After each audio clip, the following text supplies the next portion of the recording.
You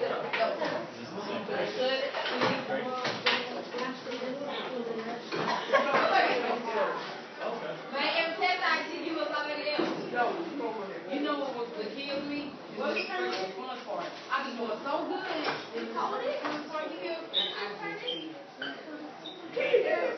Come on. Why it's so cold in here? Why is it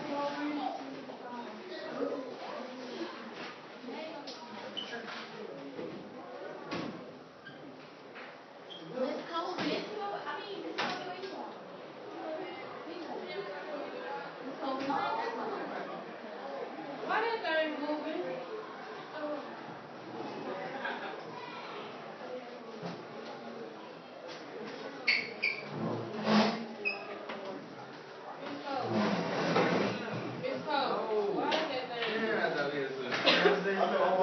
If you get on it, you'll be blurred. We have a guest teacher. It's just recording him. It follows him. Hey guys. We have permission from the office. Trust me, you won't be.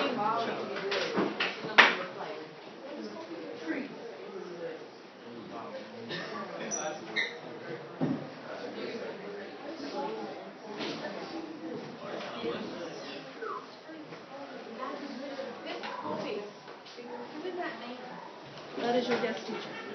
Oh, you're sitting back there? What's that? Oh, no, did you want to sit there? Yes. Yes, teacher. Is it recording? I was all in the way. It's okay. What's the name? Yes. Famous Highland hat? Why is this window open? I don't know if this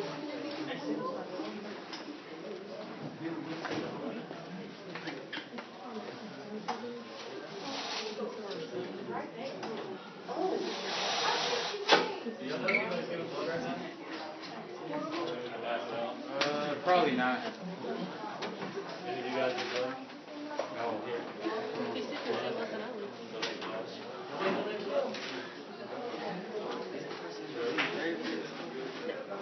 This is the guest teacher.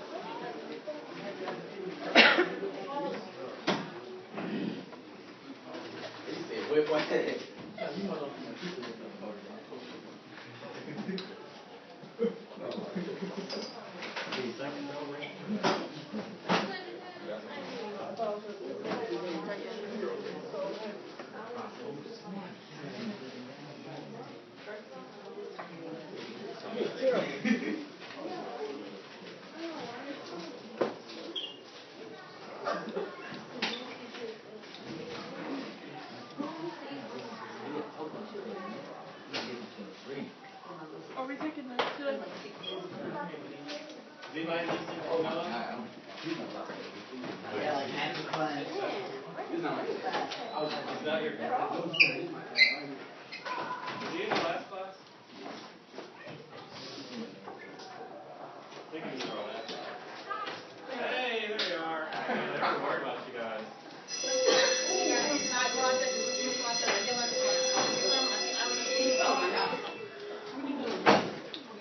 Okay, so this is the good class.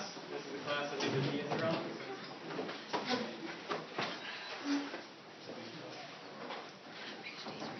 Says all the classes to watch to teach today. You guys. I understand you guys had a sub yesterday. Is that correct? Okay, what did you cover in the book? We answered questions about the story we read about Lydia and her grave. Teachers, at this time, would you please send a work key prep student to the classroom for a work key? Thank you. Okay, there's some information that Ms. Coley wanted to cover yesterday, which she was out. So the good news is, well, the bad news is we're a little bit behind than what we were going to do.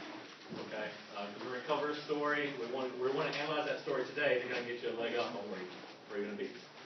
The good news is we do have a lecture today, but it's going to be a little bit abbreviated. So if you can hang with me through a couple of slides here, write down what I need you to write down. We'll do it pretty quickly, okay? And then we'll get to the fun stuff. Sound good? Go ahead and start your bell ring right here. I'll give you about 3 minutes. This should be from previous lecture. So you've got a sheet of paper. Write out the difference between a formal and informal essay. Just use your own words. Think back what you learned as far as what a formal essay is. You can also substitute speech like a formal speech, an essay or a paper, and an informal speech.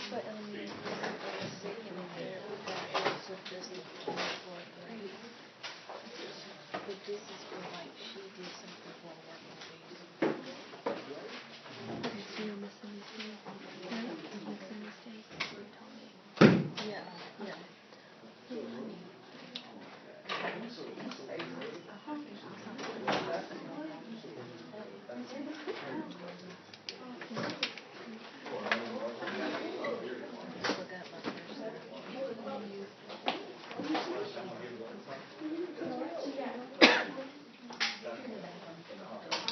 Are we going to see anybody else? I think we got everybody now. Okay. Those just came in. We're doing a bell ringer right now over the next 2 minutes. So there's been a formal and informal essay for speech. Just get out a sheet of paper. In your own words, think back what a formal essay is and what an informal essay is.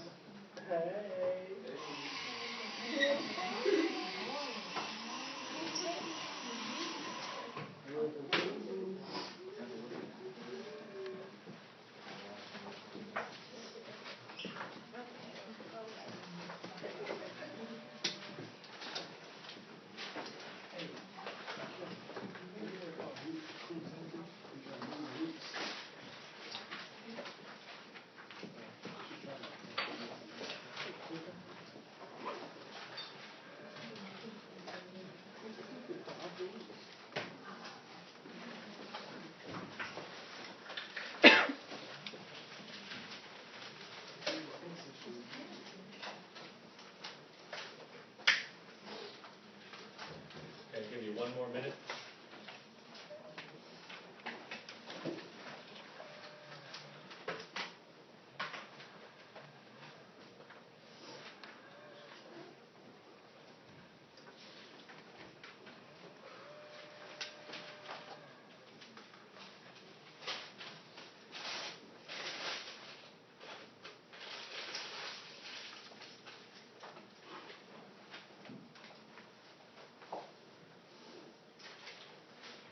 Nobody getting to that?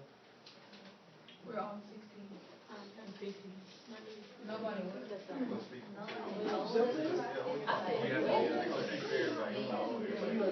Really? How? You have your I thought, they didn't tell us. Really? They don't tell us, like, we don't ever know. I was wondering, 'cause the last class no one went either. I know I got it all, so. 17 was pretty good. 16 was just got the parents. Okay. I'm 18. Steve. Okay, you don't have to turn your paper or anything. This is kind of just to review what you learned before as far as we're talking about a formal presentation or essay and an informal. So, in your own words, what does it mean when we say a formal essay or a formal speech? Okay, you want to persuade the audience, right? Okay, so you either want to inform someone of something, persuade the audience. You have an agenda, right? You have a purpose. I want to do this, and the audience to agree with me. What about an informal? When I just have an informal essay? It's like a short story, like entertainment. Okay, so it's a short story. It can be for entertainment, for fun. Not necessarily. You're not trying to convince the audience of something necessarily, right? Okay, so we're gonna kind of discuss.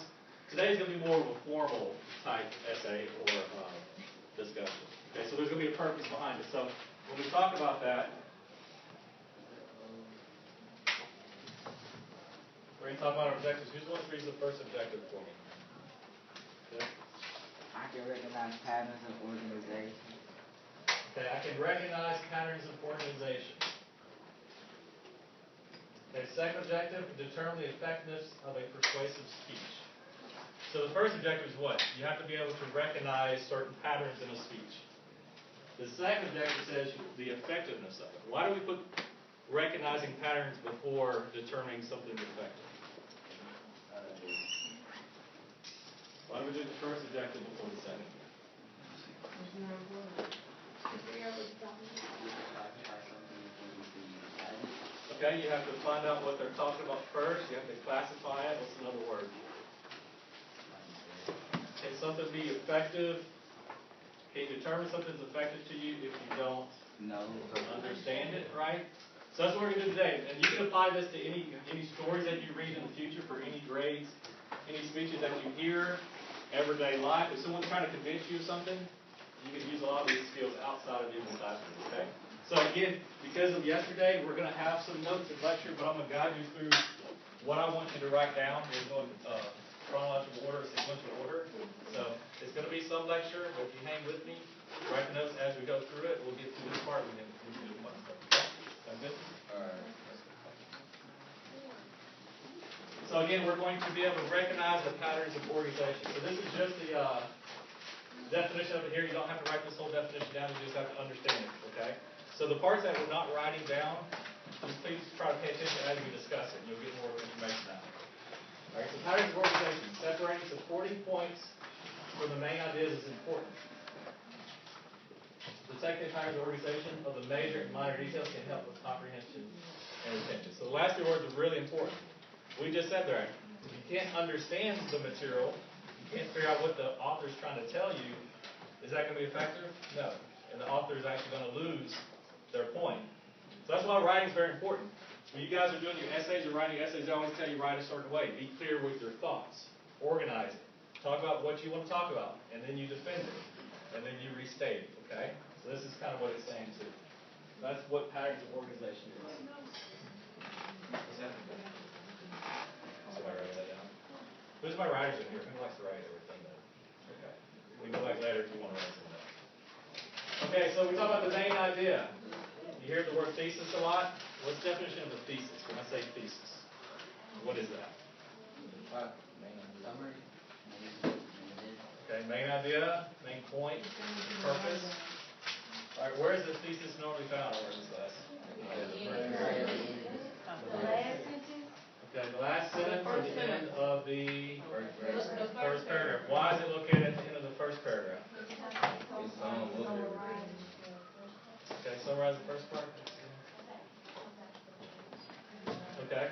Why is it not at the very end of the story? Why do I have the thesis at the very end of your story?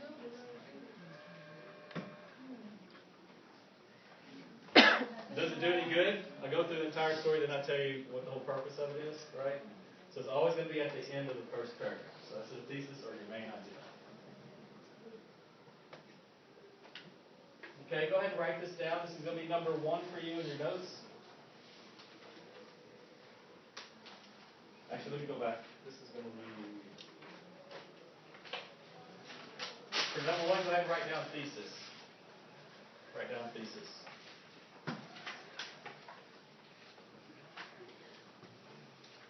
And your thesis is your main point or main idea that you want to prove or come across. So thesis number 1.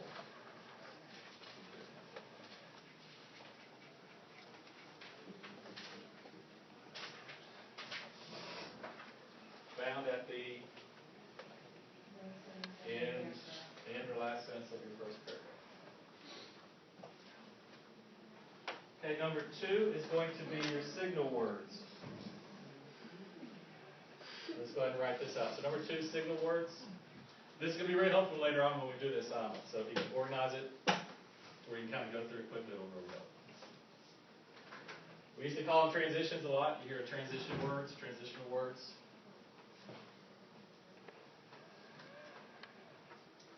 Indicate the relationship between ideas and the organization of the details.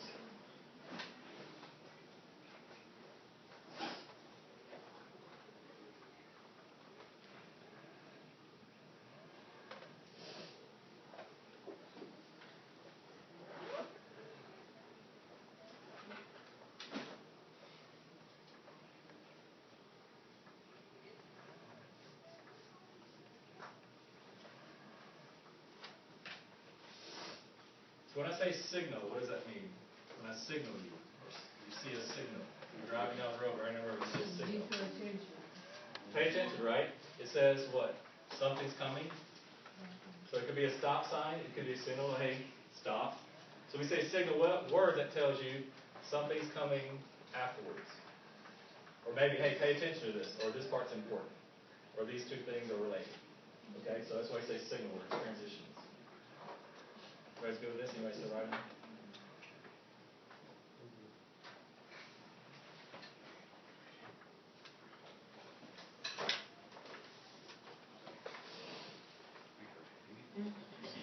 Okay, the first one, this is going to be number 3. It's called time order or sequence pattern. So write out time order / sequence. I like to put a square box around that because that's the first category. So put a square box around. Kind of is up there. This is going to be number 3 for you, right? Or number 3. So time order sequence pattern. The only thing you have to write though is those 3 types. You don't have to write that top part. So time order sequence pattern. And all that means is there is a specific order required. Think about it, something's in sequence. It's in order, one after the other. So we have chronological, sequential, and spatial. Those are 3 things to write down. Those are 3 of the time order or sequence pattern.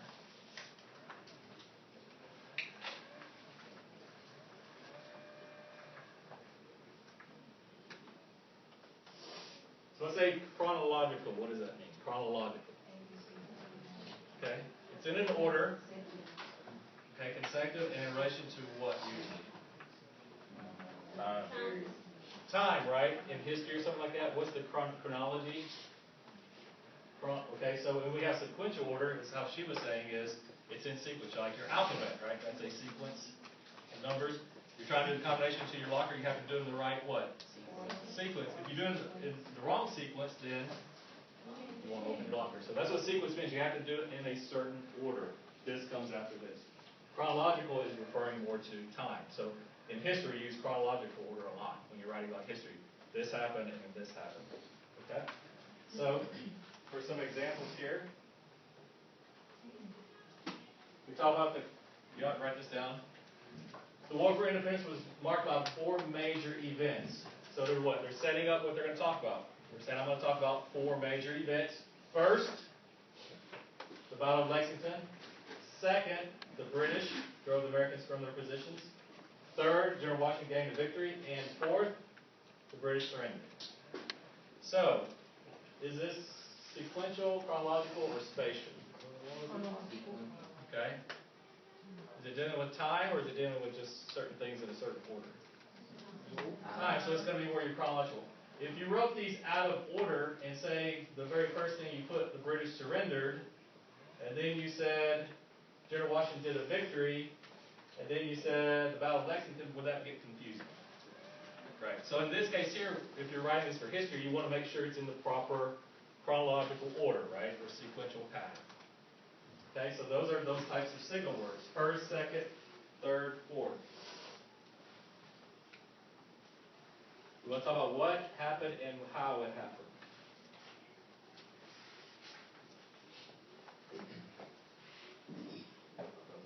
Okay, so for this one, I want you to write 2 in each column.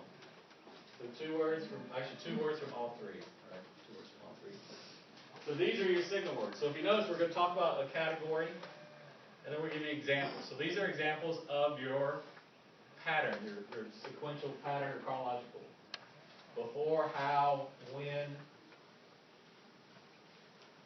subsequently, ultimately, immediately.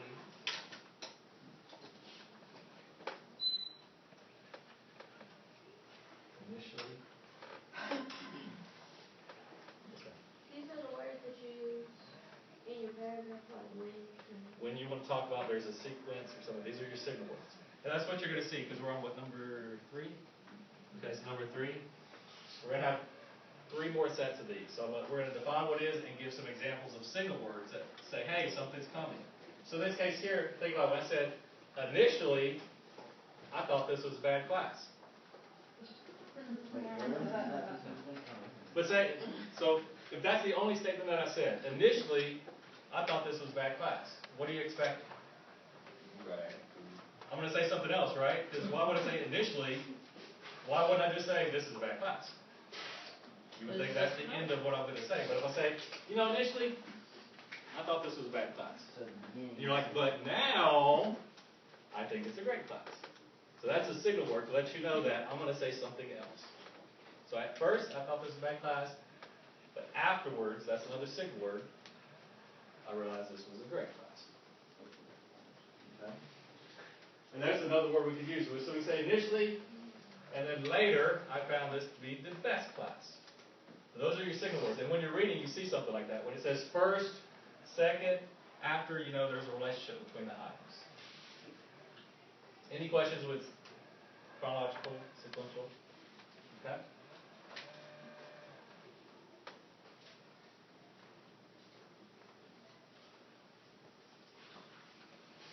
Okay, this is your next plot. This is going to be number 4. So write compare and contrast pattern. This is the second pattern we're talking about, compare and contrast. Draw a little box around it so you know it's the second category, the second type.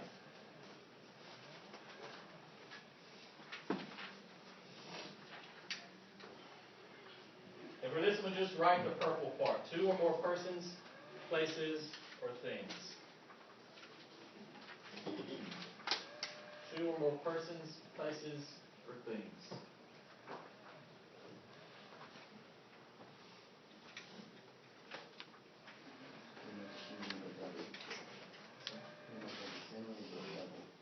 Exactly. So, when I compare things, what am I doing?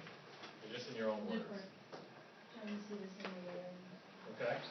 So I'm comparing two, so I have to have 2 things, right? You can't just say, I'm going to compare this poster. Okay. You have to have 2 things. I'm going to compare this poster to this other poster. This one's larger or smaller. The writing's better on this poster. So you have to have 2 things we talk about comparing. Contrasting is the opposite, right? How are they different? So in this case here, I would say, if I compared these 2 posters, they're both rectangular. They both have printed writing. If I was contrasting, what would I say possibly? One's bigger than the other. I jumped ahead of myself. One's bigger than the other. One's more easy to read than the other. So you want to see the differences between the 2. So here, items related by the comparison, similarities, are made by the contrast or the difference. So if you're looking at the example down here, it talks about the war for independence. We said the British and American colonies were very different. So what is that, essentially? That's our intro, almost like our thesis statement. So, afterwards we're going to talk about that. So, the British Army is composed of professional soldiers, while the American Army was made up of civilians. So, what does while tell you? Are we comparing it to 2 things that are similar, or 2 things that are different? When I say while. Because we said the Army was composed of professional soldiers, while the American Army was made up of not professional soldiers, civilians. So when you see that word while, that's a signal word. And on the next slide, we're going to give some more examples of it. So everybody understand compare and contrast? You've done that before when you've written. I don't know this though.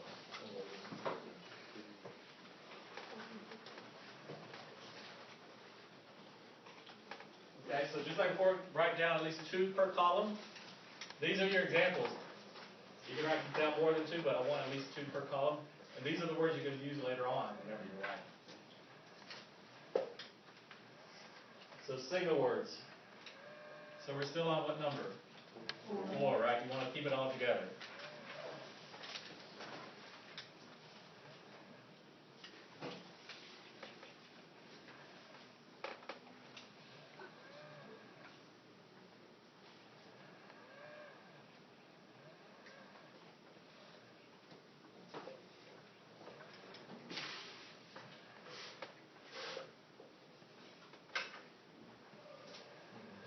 And if you look at the comparison, you don't have to read any other word, but you can already kind of tell that they're saying 2 things alike. Similarly, if I say similarly, I want to talk about 2 things that have common characteristics.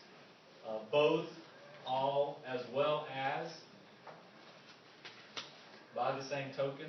You heard that phrase before? By the same token.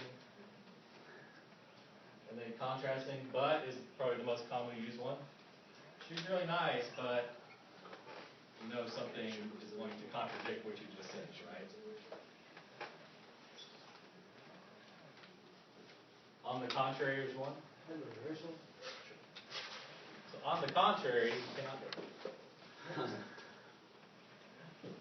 So if you hear somebody say, well, on the contrary, there's some bad news coming. Okay?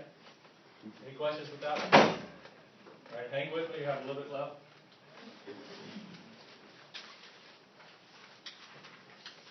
Okay, number what? 5 is the cause-effect pattern. And these are all the patterns that we want you to recognize. Remember the objective.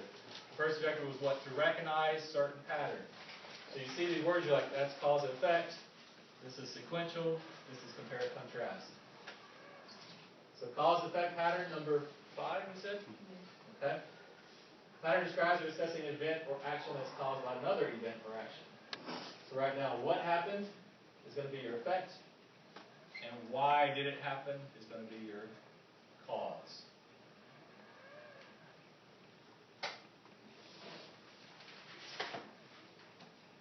So in this case here, you have to have what? You have to have some type of event that occurred. You have to have some type of event. So again, if you look at the example, what is this example from? What kind of class you think? Probably history class, right? There's all these events in history that we talk about. All those are going to have some kind of cause of that event. So that's called cause and effect pattern. And guess what's going to be on the next slide? Signal words that are cause and effect. So the example down here, in order to refill the treasury received by wards, the English Department passed the Stamp Act. So what was the actual action? What was the event? They passed the Stamp Act. Why did they have to pass it? They needed money, right? So that's your cause and your effect. So what's my signal word there, you think? In order to? No. Maybe that'd be one. If I said in order to, what did I tell you? I need to do something, right? For a reason.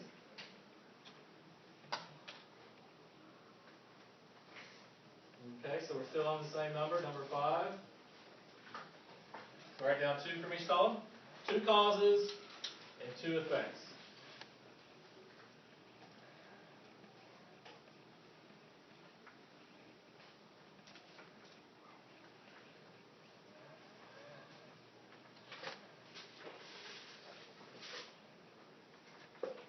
Two causes, 2 effects. So if you look at it, if I say due to, you know what? Something's wrong. Due to this class being really well, don't got early. So what was the cause? What was the effect? What was the action? What was the event? What occurred? Right. You got out early. Why did you get out early? You were being good. You were really good. So be careful. Some of those may sound like both of them are what? Events. Make sure one actually causes the other. Because if you say we were really good was the what? The effect. And we said the cause was what? We got out early. Does that affect each other? Because one followed after the other. So make sure one is causing the other. We weren't really good because we got out early. Maybe the next day you are, right? So the cause has that birth for you. Right. Or be the reason for it. Okay? So you got out early, but you didn't get out early because you were really good? Or is that true? Wait, so you got out early just because the effect. What happened since? You You got out early. got out early. Right. So I was saying yes. yeah. So the cause was you were really good.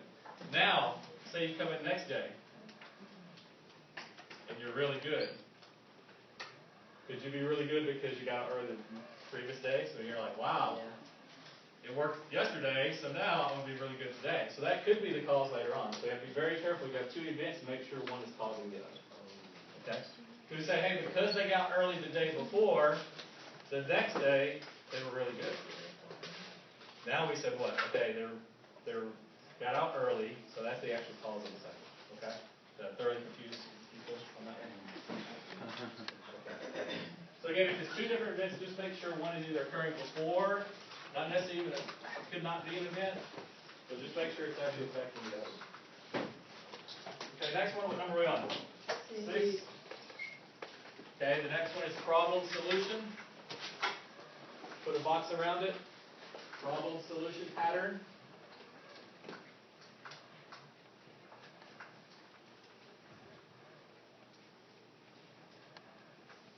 And just write what's in the second box there. Should be number 6.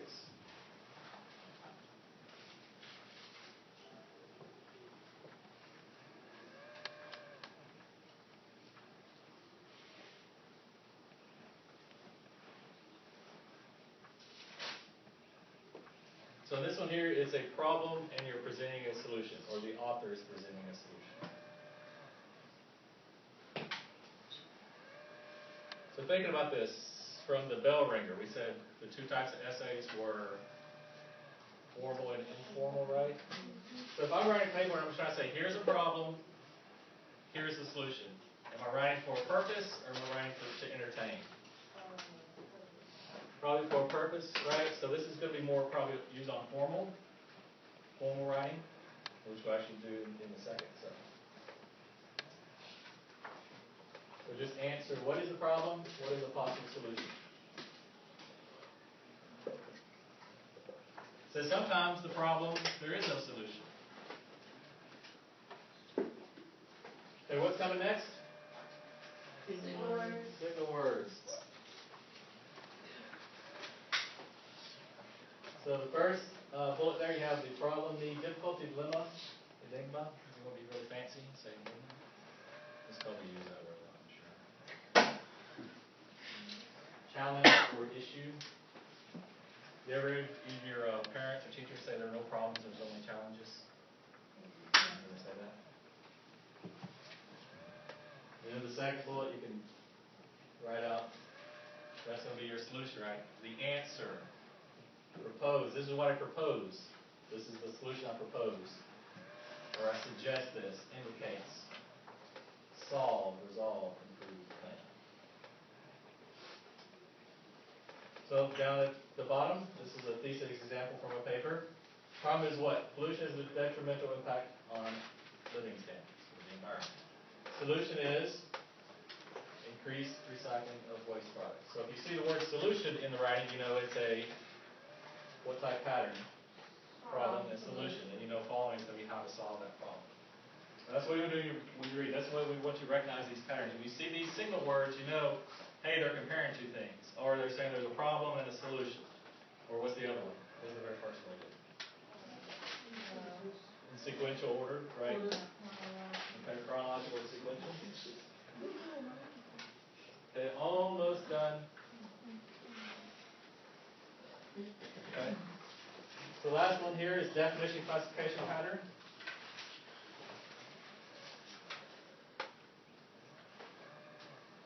So just do your next number there with the box around it. Definition classification pattern.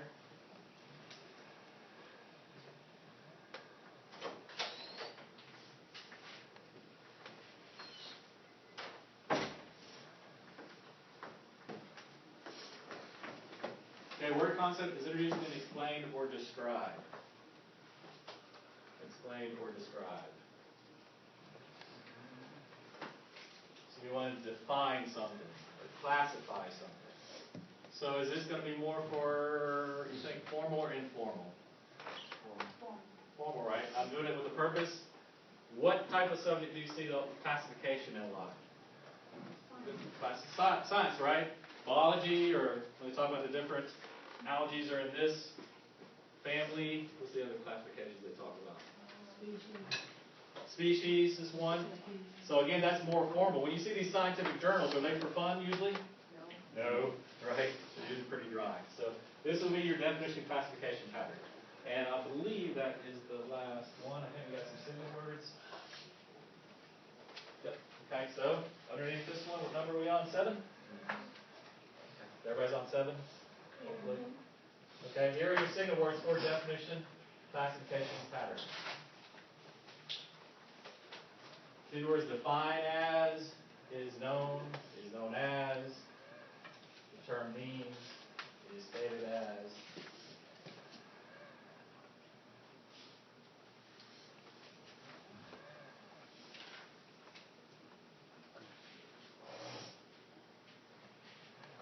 And then then, for example, to illustrate, for instance, such as, that's going to classify something.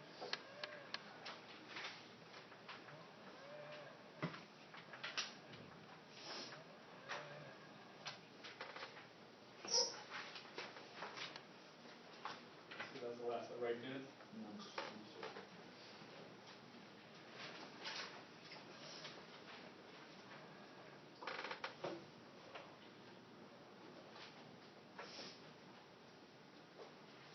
Okay, last you guys, there's one more. Descriptive pattern. Descriptive pattern. Characters that make up a description are no more than a simple listing. So go ahead and write out that top paragraph there for the definition of what descriptive pattern is. Right there, the first block here. Let's go ahead and write after this. So we're on what number? 8. Put a box around it. Descriptive pattern. You just write this underneath it. Description is like listing. The characters that make up descriptions are no more than a simple listing of details. Listing of details.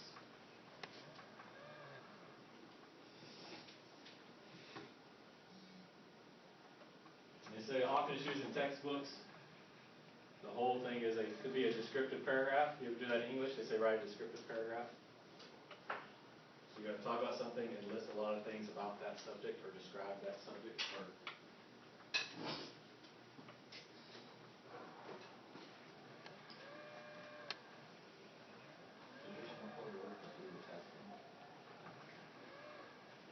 Oh, yeah. The writing doesn't, but you can tell. okay, I won't list it. It's the last slide. Is everybody good? No.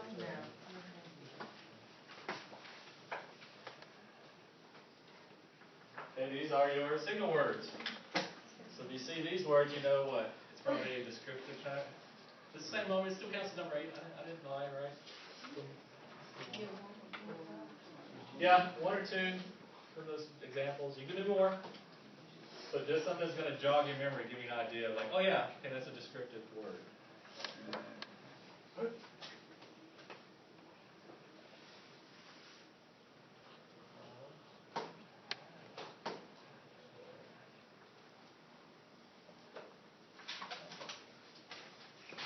An example is actually a really good example here, or the paragraph down below. Many modern people are turning themselves into social victims. That's what I'm trying to talk about.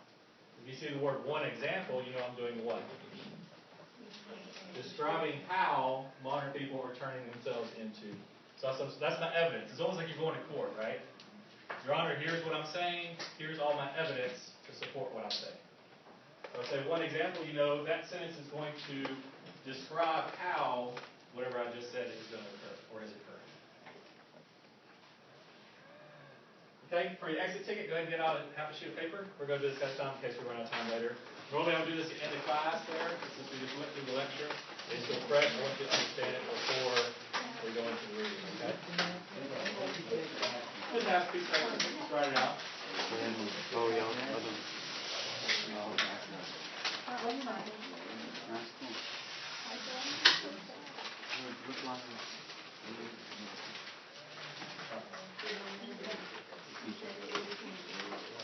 Okay, you're going to name 3 types of signal words.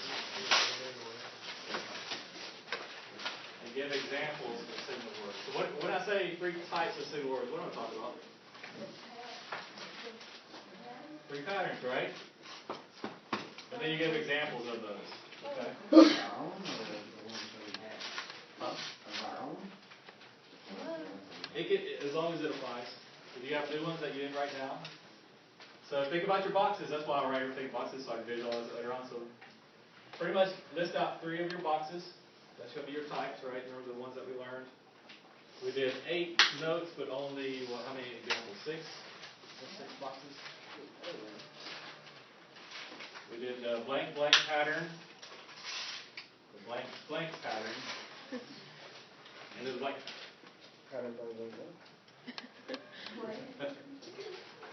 And then just give me examples of those. So the 3 that you name out, try to give me, let's go ahead and go with one example of the 3. You want to do it like that?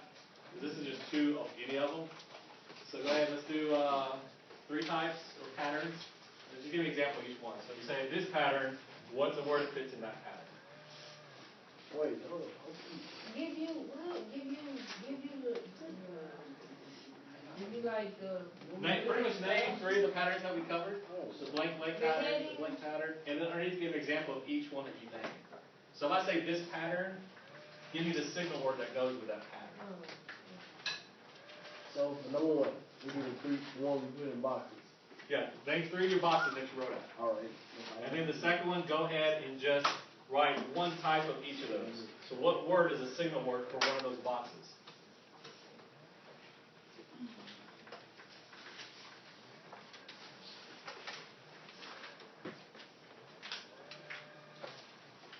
You didn't take those up at the end. You just take those up.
Okay, is everybody finishing up? We need more time. Okay. If you're going to finish, go ahead and pass it up to the front.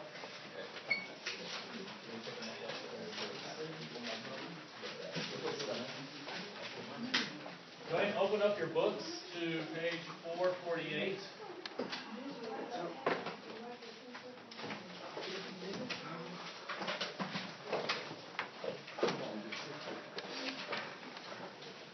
You need some books.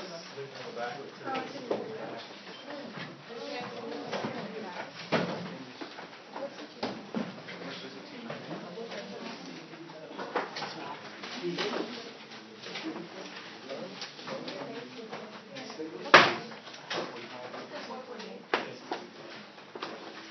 You don't read this story yet? I don't think you've read it.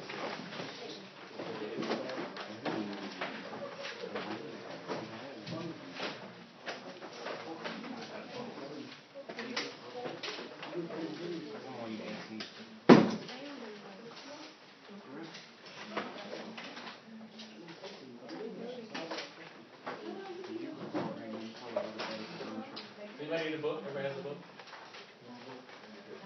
Page 448. Okay, we're going to cover this. We're going to use what we just talked about in lecture as we go through this. So, you know what the handouts are? We're going to get a handout. What we're going to do is we're going to apply what we just learned to this story or this essay. So this is Susan B. Anthony. Do you know who Susan B. Anthony is? Yeah, good author. Okay. Essentially, in the 1800s, women did not have the right to vote. She decided she was going to vote anyway. So she went and cast her vote illegally, and because she broke the law, she was arrested for it.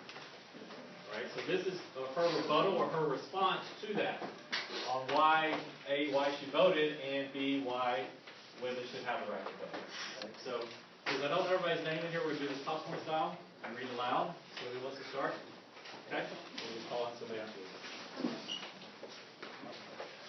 Friends and fellow citizens, I stand before you tonight under indictment for the alleged crime of having voted at the last presidential election without having a lawful right to vote. It shall be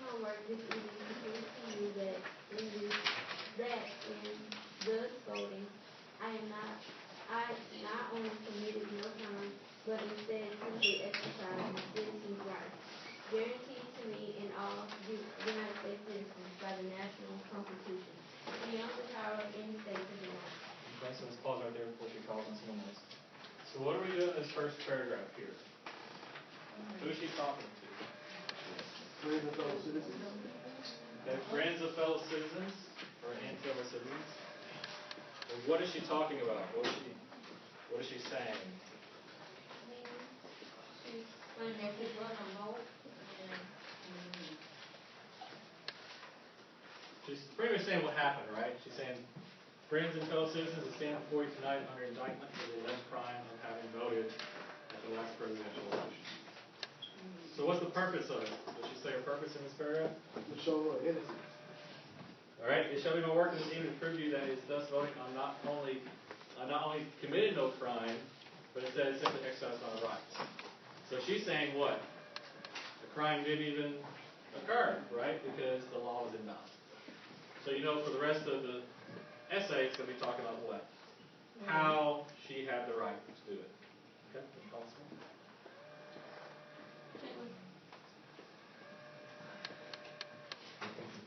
The preamble of the federal constitution says, we the people of the United States, in order to form a more perfect union, establish justice, ensure domestic tranquility, provide for the common defense, promote the general welfare, and secure the blessings of liberty to ourselves and our prosperity. Culture? Is it culture or prosperity?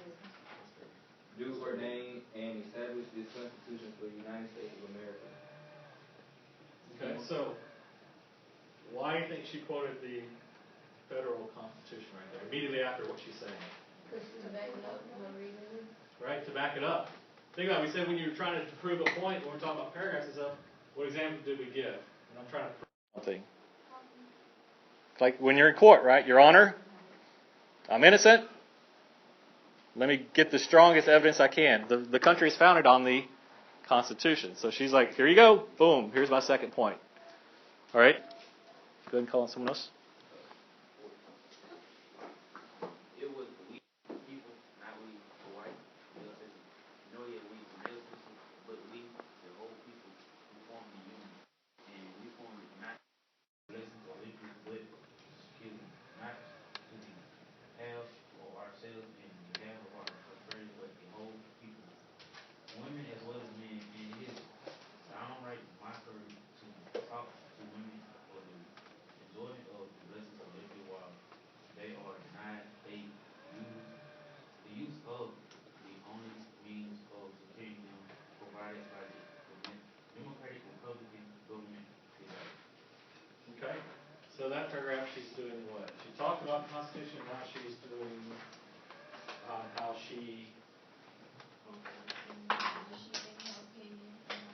she interprets the Constitution, right? So she gave the actual facts of the Constitution. Now she's saying, I interpret it this way. Okay. Next.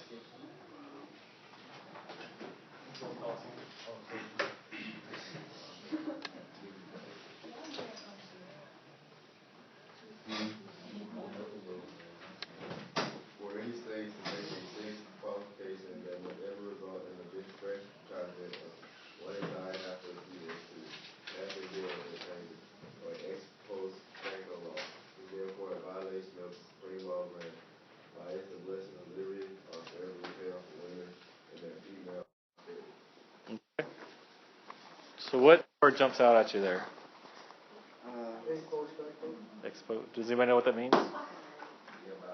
Ex post facto. I've heard it before. Law that punishes an individual for committing a crime, even though the act was not considered criminal for the person committing it. Your book? I just have to pronounce so. All right, so essentially saying what? You're making a law after something's already occurred or something's already established, right? Great example would be if I didn't like a certain person, and as soon as they wore a tie-dye shirt to class,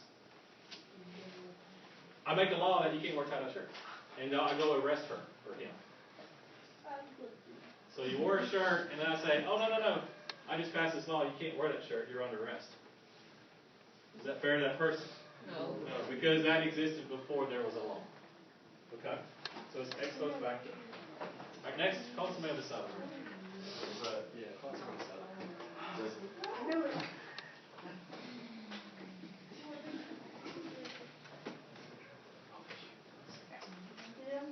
This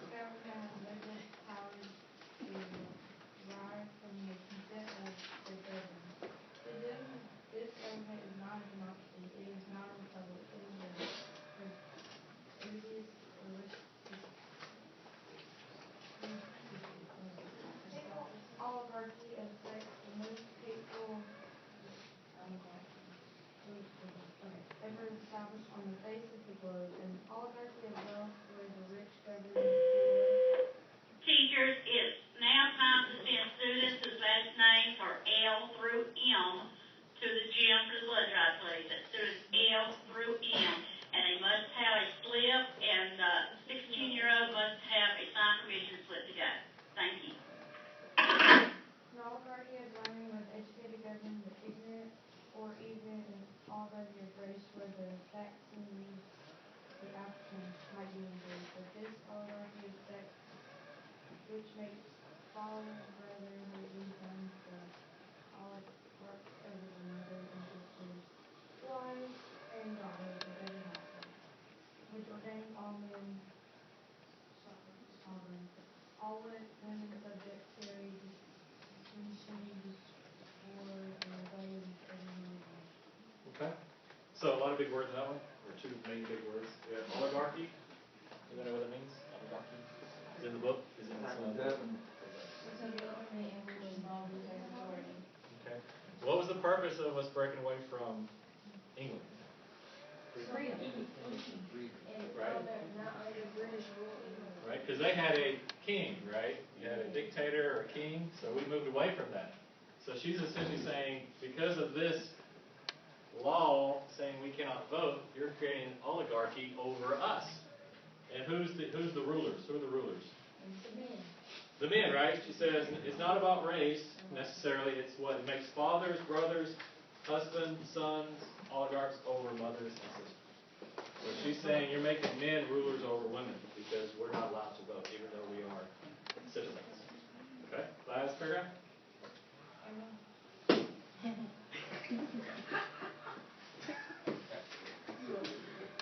Webster, Worcester, and Jack all find a citizen to be a person in the United States entitled to vote and hold office. The only question left to be settled now is, are women persons? And I hardly believe any of our opponents will have the hardihood to say they are not. Being persons, then women are citizens, and no state has a right to make any law or to enforce any old law that shall abridge their privileges or immunity. Hence, every discrimination against women in the constitutions and laws of the several states is today null and void, preciously as is every one against Negro.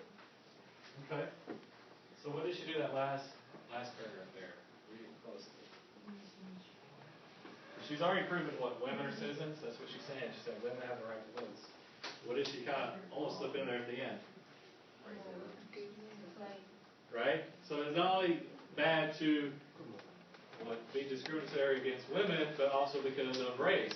Because he says if women are citizens, are black citizens as well? If they're born here? Okay? So she kind of furthers her agenda there too. So it's almost like she's trying to kill two birds with one stone, which is good because she's opening the door for that as well. Because she's saying citizens to citizens, so that should apply to not only women, but anyone. Your gender, your race, that type of thing. Okay? So what we're going to do now, we'll go through the first one real quick together. First question, and then you're working on the other ones on your own. You're going to use your notes from before on this. So if you have your handout, everybody has a handout? Yes. Okay. So look at number one.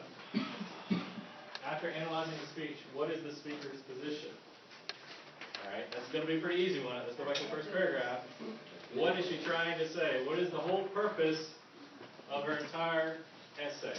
So that she's an innocent woman who She wants the same rights as men. Okay, women should be allowed to vote.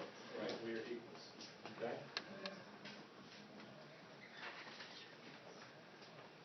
So all we want to know is, we're not looking at too many facts here. So we just want to know what's her position. What does she believe? She believes women should be given the right to vote. How do we know that's her position? That's going to be the second column there. Details supporting evidence. How do we know that she believes this? That she has a firm conviction that women should vote? She got arrested for it, right? So pretty sure she believes strongly that women should vote because A, she voted, even though it was illegal, and she went to jail for it. You gotta find $100.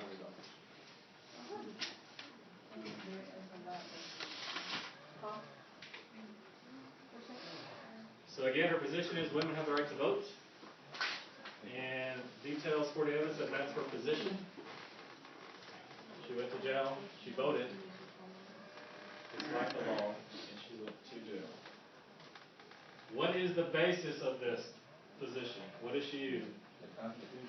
Remember we said that the second thing she immediately did said what?